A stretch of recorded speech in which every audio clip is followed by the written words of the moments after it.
우리 하나님 아버지와 주 예수 그리스도로부터 오는 은혜와 평강이 여러분들과 함께 하시길 바랍니다. 우리 옆사람 앞사람 뒷사람들과 인사하실 때에 추석 명절 잘 보내셨습니까? 더욱더 풍성한 가을 맞이합시다 이렇게 인사하시겠습니다. 추석 명절 잘 보내셨습니까? 더욱 풍성한 가을 맞이하십시다. 아멘. 우리 다시 한 번 더 인사 나누실 때는 가을입니다. 우리 믿음의 열매를 맺읍시다 이렇게 인사하시겠습니다. 가을입니다. 우리 믿음의 열매를 맺으십시다. 아멘. 믿음의 열매를 맺어가는 여러분들 되시기를 주님의 이름으로 부탁드리겠습니다. 우리 예수님께서는 당신을 향해서 뭐라고 말씀하셨냐면 나는 길이요 진리요 생명이니 나로 말미암지 않고는 아버지께로 올 자가 없느니라 했습니다. 여러분, 우리 예수님께서는 우리에게 길이 되시고 또 진리가 되시고 생명이 되신다고 말씀하신 것입니다. 우리가 때때로 갈 길을 잃어버리고 헤매일 때에 우리 예수님께서는 우리의 길이 되어주셔서 우리의 갈 바를 알게 하시고 또 특별히 바른 길로 안내해 주시기는 그 귀한 길, 천국으로 인도해 주시는 바른 길 되신 분이라는 사실을 여러분들 믿으시기를 바랍니다. 이는 예수님이 길이라고 하는 분이 아니라 길 자체라고 하는 거예요. 특별히 예수님은 진리를 보여주시는 분이 아니라 진리 그 자체의 분이라고 하는 겁니다. 예수님은 우리에게 생명을 주시는 분이 아니라 나의 생명 되신 분이라는 사실을 여러분들 믿으시기를 바랍니다. 그것이 우리들의 신앙의 고백이 되고 우리들의 믿음의 기초가 되어야 되는 줄 믿습니다. 우리 예수 그리스도를 믿는 자들에게는 그래서 생명이 충만하게 되어져 있습니다. 예수를 믿는 사람들은요, 진리를 깨닫게 되어져 있어요. 뭐가 잘못됐고 뭐가 바른 길인지 또 어떤 것이 진리인지 어떤 것이 거짓인지 알게 되어져 있습니다. 그렇기 때문에 우리는 스스로가 교만해질 수 없는 삶을 살게 됩니다. 하나님 말씀에 우리가 귀 기울이면서 순종하면서 살기에 하나님은 우리를 향해서 나의 자녀, 나의 사랑하는 아들이라 칭함을 받게 되고요. 더 나아가서는 우리는 하나님께 복 있는 사람이라 칭함을 받게 되는 줄 믿습니다.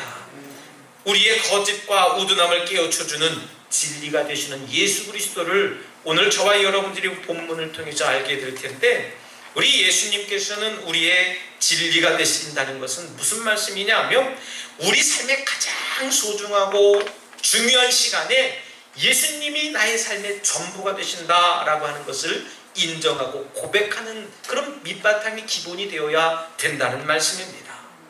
그리고 우리의 진리가 되시는 예수 그리스도는요, 나의 평생에 내 삶의 가장 소중한 생명이다라는 사실을 우리가 반드시 깨달아야 된다는 말씀입니다. 이 부분을 우리가 놓치고 신앙생활을 하고 믿음 생활을 하니까 맹목적인 믿음이 되는 거예요. 우리가 이 부분을 알지 못하고 신앙생활을 하니까 우리가 마치 신앙생활하는 것이 천국 가기 위한 것, 그것이 목적이 될 수밖에 없다라고 하는 겁니다. 오늘 말씀을 가만히 뒤돌아보고 곱씹어보고 묵상을 해보면 빌립보 교회를 아주 혼동스럽게 하는 그런 사람들이 등장하게 됩니다. 초대교회라고 해서 성령의 역사만 있었던 것이 아니에요. 초대교회에도 사탄의 역사가 있었고요. 또 이단적인 사상들이 그들 가운데 들어와서 그 교회를 망가뜨리려고 하는 그런 불순분자들이 있었거든요. 이 빌립보 교회를 아주 혼동스럽게 하는 그 대적자들에게 바울 사도의 엄중한 경고의 말씀이 오늘 본문에 담겨져 있다는 겁니다. 이 어느 교회와 마찬가지로요, 오늘날도 마찬가지입니다만은 이 빌립보 교회에도 유대교주의자들이 들어와서 복음의 순수성을 흐트러 놓은 거예요.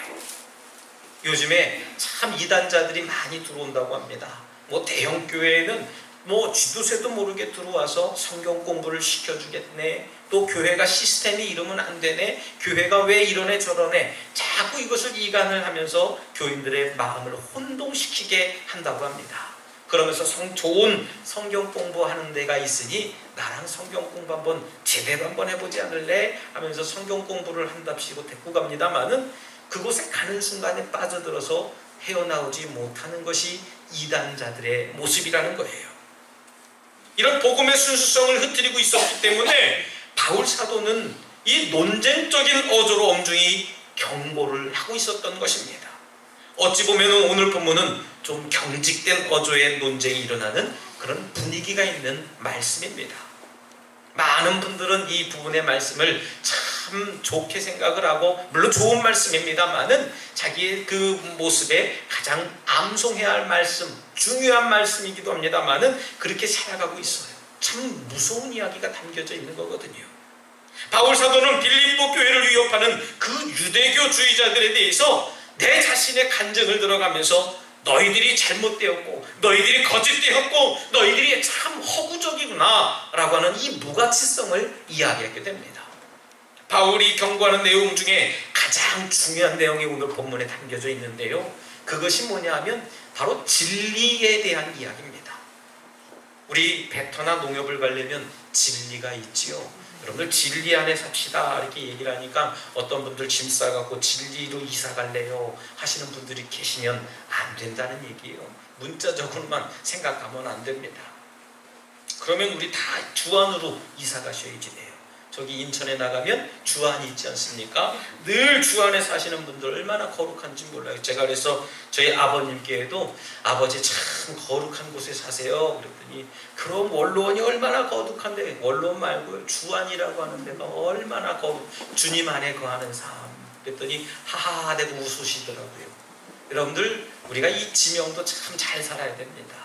북리도 마찬가지예요. 이 북리도 우리가 해석하기 나름입니다만은 저와 여러분들 때문에 복받는 땅이 북리가 되는 줄 믿습니다. 우리 교회로 인해서 이 북리가 축복된 땅이 될 줄 믿습니다.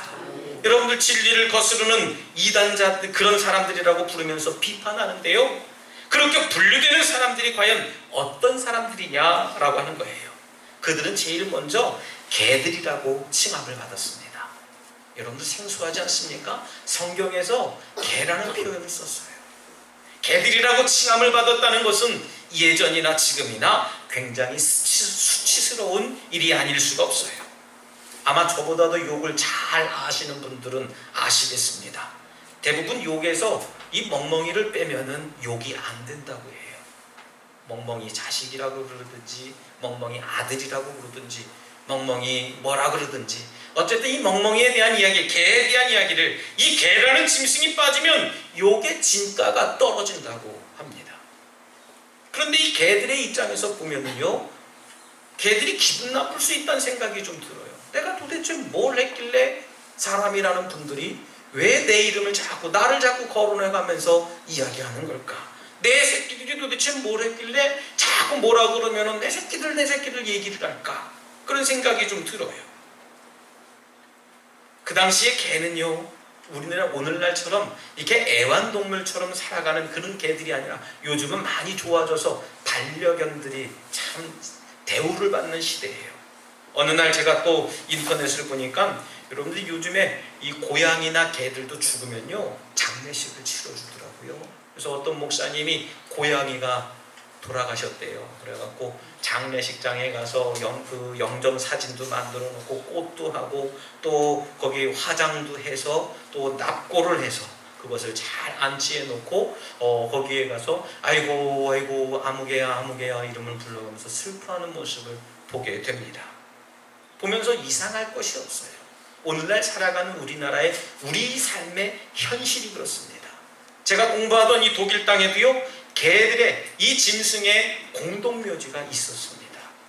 그래서 그 많은 사람들이 할머니든 할아버지든 누구든 이 공동묘지를 지나가면서 이제 산책을 하게 되는데, 저는 우리 사모하고 멋모르고 처음에 이렇게 지나가다가 여기가 도대체 뭔데 이렇게 좀 무덤이 조그말까, 아이들의 묘일까, 그런 생각을 좀 해봤는데 나중에 알고 보니까 짐승들의 공동묘지라고 이야기를 하더라고요.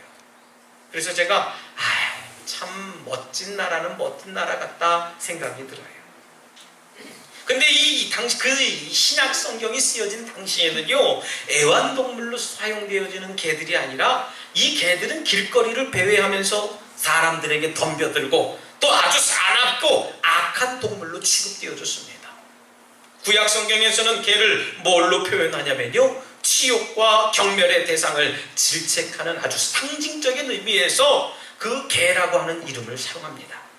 신약 성경은 어떻게 사용하냐면요, 하나님의 진리를 대적하는 사람들에게, 특별히 거짓된 교리로 교회를 어지럽히는 유대교주의자들에게 사용되는 아주 그런 단어로 쓰여지게 됐습니다. 이처럼 하나님의 진리를 대적하는 자들은 개라고 불려진 거예요. 율법과 유대주의자들이 예수님을 버렸습니다. 그 당시 종교 지도자들이 예수님을 학대하고 소중히 여기지 못했어요. 급기야는 어떻게 합니까? 저 십자가 형틀에 예수님을 매달아서 거기에 못 박아 죽이게 하는 그런 사건을 벌이게 합니다. 여러분, 율법이 나쁘다고 말하는 게 아니에요. 우리 율법을 바라보는, 율법을 따르는 인간들이 잘못됐다고 말씀을 드리고 싶습니다. 잘못된 인간이 율법 앞에 섰을 때에 그 잘못은 모두 드러나게 되는데요, 이 율법을 그릇되게 해석하는 겁니다. 율법은 사람의 죄를 드러나게 합니다. 율법은 참 좋은 거라고 말씀드릴 수 있어요. 율법은 사람의 죄를 드러나게 하면요, 복음이 뭐겠습니까? 복음은요, 그 죄를 회개하는 역할을 하는 것인 줄 믿으시기 바랍니다. 여러분, 율법이 없이 복음이 있겠습니까? 죄가 드러나야 내가 하나님 앞에 회개할 수 있는 기회가 있는 거예요. 그럼에도 불구하고 우리는 복음보다 율법이 최고다라고 하는 그런 생각을 많이 갖게 됩니다. 두 번째로는 이들을 행악자라고 불렀습니다. 이 사람들은 소위 사도라고 자처하면서 복음을 전한다고 하는 그런 구실을 가지고 있지만요, 사실은 하나님의 진리를 거스르고 복음을 파괴하고 하나님의 은총의 섭리를 무시하는 아주 무시무시한 사람들입니다. 오늘날 이단자들이에요. 처음 시작은 예수 그리스도로 출발합니다만은 마지막에 가서는 나 자신을 따르, 나를 따르세요, 교주가 되는 거예요. 이것이 이단이라고 하는 겁니다. 처음에는 예수님, 교회, 성경, 성령 다 이야기합니다. 마지막에 궁극적인 그 종말에 가서는요, 나 팔아서, 당신의 재산 다 팔아서 나를 따르십시오, 그렇지 않으면 죽습니다, 그렇게 얘기를 합니다. 특별히 율법주의자들은요, 하나님의 뜻에 대항함으로써 악을 행하는 자들로 타락한 전도자들이라고 성경은 이야기합니다. 거짓 사도들이라고 하는 거예요. 심지어 율법을 내세우면서 하나님의 법을 거스르는 사람들이 유대주의자들이라는 겁니다. 첫 번째에도 말씀을 드렸습니다마는 율법을 위해서는 복음을 버려도 괜찮다라고 하는 그런 생각을 갖고 있는 사람들이에요. 여러분, 율법은 하나님이 아닙니다. 하지만 복음은 어떻습니까? 복음은 예수 그리스도, 하나님의 아들 예수 그리스도라는 사실을 믿으시기를 바랍니다. 이것이 진리라고 하는 거예요. 여러분, 자기 몸을 상하게 하는 것은 율법에서 금지를 합니다. 그런데 그들은 무엇까지도 금지를 하냐면요, 몸속에 있는 모든 것 중에서 할례라고 하는 것도 금하게 만들어요. 몸의 일부를 포피를, 남성들의 포피를 베어버리는 그 할례까지도 잘못된 것이다 라고 주장을 하게 됩니다. 율법 자체가 아니라 율법을 내세우고 주장하는 사람이 하나님의 말씀과 사랑을 그만 저버리고 말았습니다. 하나님의 율법과 하나님의 계약이 있는 그 할례를 그만 저버리고 말았다는 거예요. 여러분, 율법은 우리 인간이 하나님과 더불어 살아갈 때에 필요한 규칙과 원칙이라고 하는 겁니다. 여러분, 율법이 뭡니까? 율법은 사람이 구원받기 위해 지키는 법이 아니고요, 구원받은 우리가 하나님 앞에, 사람 앞에 서로 사랑하며 섬기며 살아가기 위해 지켜야 할 최대한의 도리라고 하는 거예요. 법이라는 겁니다. 율법을 지키지 않으면 지옥에 가고 율법을 잘 지키면 천국에 간다는 공식이 아니라는 겁니다. 우리가 지켜야 할 것은 하나님의 귀한 말씀이라고 하는 사실을 믿으시기 바랍니다. 우리가 잘 아는 십계명에서도요, 십계명의 구체적인 내용을 이야기하기 전에 먼저 하나님과 우리 인간과의 관계를 이야기합니다. 여러분, 우리는 하나님께서 주신 사랑과 그분의 말씀 모두 소중히 여길 수 있는 믿음을 가지시기를 부탁드리겠습니다. 소중히 여기면 그 어떤 것도 함부로 버릴 수가 없어요. 귀하게 여기면요, 자기의 목적을 위해서 이용만 하고 내버리지 않습니다. 제 서재에 가면은 서랍이 몇 개가 있습니다. 아마 우리 사모도 모르고 또 우리 아이들도 모르는 그 서랍이 있어요. 저만 알고 있습니다. 근데 그 서랍에 가만히 보면 각종 진귀한 게 있습니다. 뭐 진귀하다고 말씀을 드리니까 야, 우리 목사님 몇백만 원짜리 갖고 계신가 보다. 절대 그렇지 않아요. 비싼 물건이 아니라 제가 어려서부터 가졌던 소중한 것들이라고 하는 거예요. 여러분, 그 물건이 본연의 임무와 목적을 다해서 다 너는 내 목적을 다했으니까 이제 버려도 돼, 이렇게 해서 버려진 물건이 아니라 마지막까지도 내가 그 물건을 바라보면서 이 물건은 내가 그때 이런 삶을 살았지 하는 버릴 수 없는 귀하고 소중한 물건들이라고 하는 거예요. 여러분, 하나님께서는 우리에게 얼마나 소중히 여기셨는지를 깨닫게 하기 위해서 십계명이라고 하는 계명을 우리들에게 주셨던 거예요. 여러분, 이 십계명 버릴 수 있습니까? 십계명 여러분들 그렇다고 해서 1번부터 10번까지 여러분들 다 지키면서 살아갑니까? 거짓말도 해요. 부모 공경 못합니다. 또 이웃의 것을 탐내기도 합니다. 이웃에 대해서 또 잘못 살아가기도 합니다. 하나님의 이름을 망령되이 일컫기도 하고요, 안식일을 거룩하게 지키지도 못합니다. 내 마음속에 꼭 사람을 어떻게 해서 생명을 가져와야지만 살인입니까?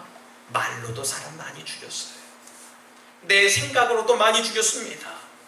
얼마나 하나님의 말씀을 업신여기며 살았는지 예배를 아주 우습게 하는 경우도 많았어요. 그러나 여러분, 우리 스스로 만들어낸 우상이 있습니다. 우리 자신의 목적을 최고의 자리에 만들 때에 그것이 바로 우상이라고 하는 거예요. 그것이 때로는 우리 자녀가 되고요, 물질이 되기도 합니다. 내 일이 되기도 합니다. 하나님보다 하나님이 계셔야 할 자리에 자리 잡는 것이 바로 우상단지라는 거예요. 팀 켈리라고 하는 사람이 내가 만든 신이라고 하는 그런 책 속에 말하는 것이 여러 가지가 있어요. 권력이 우상이 되고요, 자녀가 우상이 되고, 물질이 우상이 되고, 또 내 시간이 우상이 되고, 내 가치관이 우상이 된다는 겁니다. 왜요? 결론적으로 말씀드리면 하나님이 계셔야 할 자리에 내 생각과 내 계획과 내 만족함이 그 자리를 대신하고 있으면 그게 우상이라는 겁니다. 꼭 형상을 만들어 놓고 거기에 절하고, 그것이 우상이 아니라 하나님이 계셔야 할 자리에 그곳에 내 뜻이 있다면 그것이 우상이라는 거예요. 여러분, 우상은요, 우리의 육신의 목적을 이루기 위해서 얼마든지 상대방을 이용하고 함부로 할 수 있다고까지 얘기를 합니다.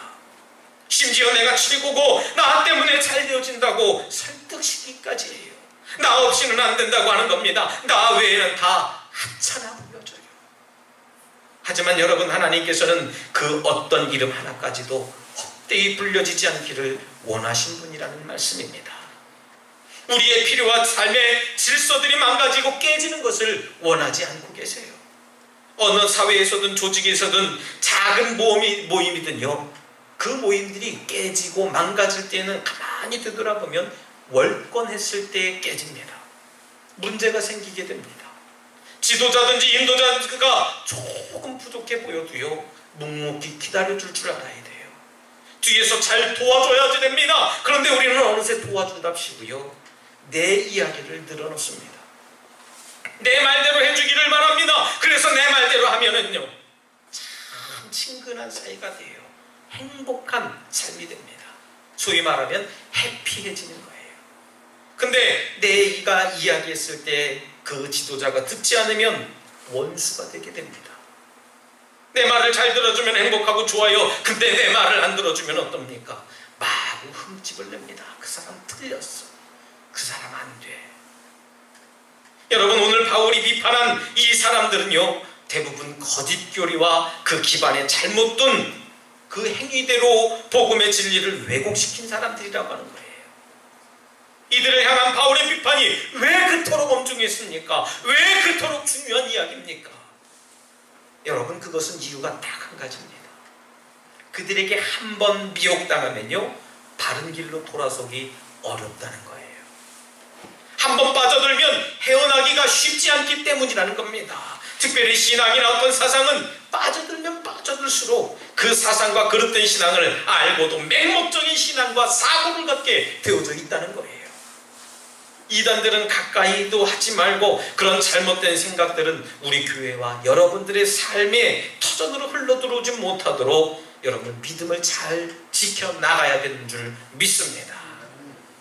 사랑하는 우리 덕수교회 성도 여러분, 그리스도인은 진리를 따라 사는 사람들이에요. 진리는 바른 삶을 이야기하는 것뿐만 아니라 예수 그리스도를 나타내는 삶이라는 사실을 믿으시길 바랍니다. 그런데 이 진리를 왜곡시키고 거짓을 진리로 속이려고 하는 사람들이 우리들 주변에, 아니 내 안에 늘 자리 잡고 있어요. 우리는 진리를 바르게 알아야 진리에서 벗어나고 어긋나는 것을 알 수 있습니다. 아, 이것은 진리에 벗어나는 일이구나. 아, 이것은 진리에서 어긋나는 일이구나. 이것은 진리가 아니구나. 여러분 바르게 알아야 돼요. 믿음 생활도 마찬가지입니다. 한 번 범하기가 어려워서 그렇지요. 한 번, 두 번 그렇게 예배 생활 빠지고 가볍게 여기기 시작하면요, 그 다음부터는 아무렇지 않아요. 아주 쉽습니다. 그러나 우리 덕수교회 성도 여러분, 여러분들은 진리가 되시는 예수 그리스도를 마음에 담으시기를 주님의 이름으로 부탁드리겠습니다. 그래서 하나님께 인정받고 하나님께서 우리를 보시며 아주 잘했다 칭찬해 주시는 여러분들의 삶과 신앙이 되시길 바랍니다. 바라기는 여러분들 모두가 예배의 생명을 거는 믿음으로 예배로 삶이 회복되고 예배로 생기가 충만이 되고 예배로 하나님의 마음을 얻는 우리 덕수가족이 되시기를 다시 한번 주님의 이름으로 축원합니다. 이 시간 함께 잠시 결단의 기도를 드릴 때 하나님, 길 되시고 진리 되시고 생명 되신 예수님을 내 마음속에 모시기 원합니다. 내 삶의 진리를 알게 하시고 깨닫게 하시고 돌이키게 하여 주시옵소서라고 잠시 결단의 기도를 드리겠습니다. 하나님 아버지 감사합니다. 저희들에게 진리 되신 예수님을 알게 하시고 진리 되신 예수님을 깨닫게 하시며 진리 되신 예수님을 따르게 하신 하나님 감사를 드립니다. 하나님, 저희들의 삶 가운데 혼동되지 않게 하시며 길 되시고 진리 되시고 생명 되신 예수님을 내 마음속에 모심으로 행복한 삶이 되게 하여 주시옵소서. 주님만 온전히 많은 삶을 살아갈 수 있도록 인도해 주시옵소서. 주님 도와주시옵소서. 주님 아니면 안 되는 인생입니다. 주님, 내 마음속에 진리 되심을 허락하여 주시옵소서. 하나님 감사합니다. 저희들이 다른 길로 가지 못하도록 진리됨을 가르쳐 주시고 우리 삶의 진정한 주인이 누구이신지를 알게 하시니 감사합니다. 주님, 바로 없기는 저희들이 예수 그리스도를 믿을 때에 성령을 받게 하시고 하늘나라의 소망을 두고 하나님 나라를 완성해 나가는 거룩한 성도들이 되게 하여 주시옵소서. 예수님 이름으로 기도드리옵나이다. 아멘.